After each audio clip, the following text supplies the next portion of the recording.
Hello mga kakuyas, welcome back. Sana okay kayo lahat ngayon. Sa video na ito, pag-uusapan natin ang isang mahalagang topic lalo na para sa mga expats, balikbayans at foreigners na gustong mag-drive dito sa Pilipinas. Ito ay ang proseso ng pagko-convert ng foreign driver's license sa Philippine driver's license. Alam ko, mukhang komplikado, pero huwag kayong mag-alala, gagabayan ko kayo step by step para siguradong klaro at maayos ang proseso. At kung ready na kayo, simulan na natin. Alam mo ba na pwede mong i-convert ang foreign driver's license mo sa isang Philippine driver's license? Ito ay para makapag-drive ka legally at maiwasan ang anumang abala sa daan. Ngayon, himayin natin ang bawat hakbang ng proseso. Step 1. Ihanda ang mga dokumento. Una sa lahat, siguraduhin kumpleto ang mga kailangan na dokumento. Mabuti na prepared ka para hindi magkaaberya. Ito ang mga kailangan mo. Number 1. Foreign driver's license, siguraduhin na valid ang lisensya mo. Dalhin ang original at isang photocopy. Kung hindi ito nakasulat sa English, kailangan itong ipatranslate ng iyong embahada.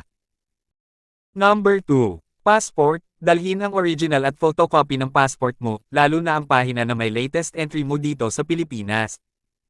Number 3. Visa, kailangan din ng valid visa o ang iyong Alien Certificate of Registration, ACR, kung mayroon ka nito. Number 4. Medical Certificate, kailangan din ng medical certificate mula sa isang LTO-accredited clinic o physician para matiyak na ikaw ay fit na magmaneho. Number 5. Application Form, ADL, huwag kalimutan ang duly accomplished application form. Makukuha mo ito online o sa LTO office mismo. Step 2. Pumunta sa LTO office. Kapag kumpleto na ang mga dokumento, pumunta sa LTO branch na nagpo-process ng conversion ng foreign driver's license. Tip ko sa inyo, hindi lahat ng LTO offices ay nagpo-process nito, kaya mas maganda na alamin mo muna kung saan ang tamang branch. Pwede kang tumawag o mag-check online, para makaiwas sa hassle. Step 3. Pagsubmit ng mga dokumento. Pagdating mo sa LTO, ipasa ang mga dokumento sa evaluator. I-check nila kung kumpleto at tama ang mga ito. At kapag okay na, tatawagan nila ang iyong pangalan o key number mo para sa susunod na hakbang. Simple lang ang step na ito, pero siguraduhing maayos at kumpleto lahat ng iyong papeles. Step 4. Photo at biometrics. Pagkatapos ma-verify ang mga dokumento mo, ito na ang fun part, photo at biometrics. Kukunan ka ng litrato at kukunin ang iyong fingerprint para sa record. Mabilis at madali lang ito, kaya wala kang dapat alalahanin. Ngayon, ihanda na ang iyong best smile. Step 5. Magbayad ng fees. Ngayon naman, oras na para magbayad. Pumili sa cashier para mabayaran mo na ang mga fees o bayarin. Kasama na rito ang application, conversion, at processing fees. Siguraduhin hingiin ang official receipt mo. Pagkatapos ng lahat ng steps, makukuha mo na ang bago mong Philippine driver's license.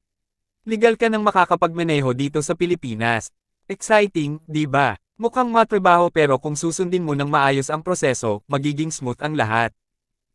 Mga important tips. Bago tayo magtapos, heto ang ilang importanteng tips na kailangan tandaan. Siguraduhin na valid pa ang iyong foreign driver's license. Kung expired na ito, baka hindi mo na ito ma-convert at kailangan mong mag-apply bilang bagong driver. Kung professional ang lisensya mo, maaaring kailanganin mong sumailalim sa additional tests or requirements kumpara sa non-professional license. Laging magdala ng photocopies ng mga dokumento mo kapag pupunta sa LTO. Mas mabuti na prepared ka kaysa kapusin. Sana nakatulong itong video sa'yo. At kung may mga tanong ka o experiences na gusto mong i-share, huwag maiyang mag-comment sa ibaba. At huwag kalimutang mag-like, mag-subscribe, at i-click ang notification bell para updated ka sa mga susunod kong guides at tips.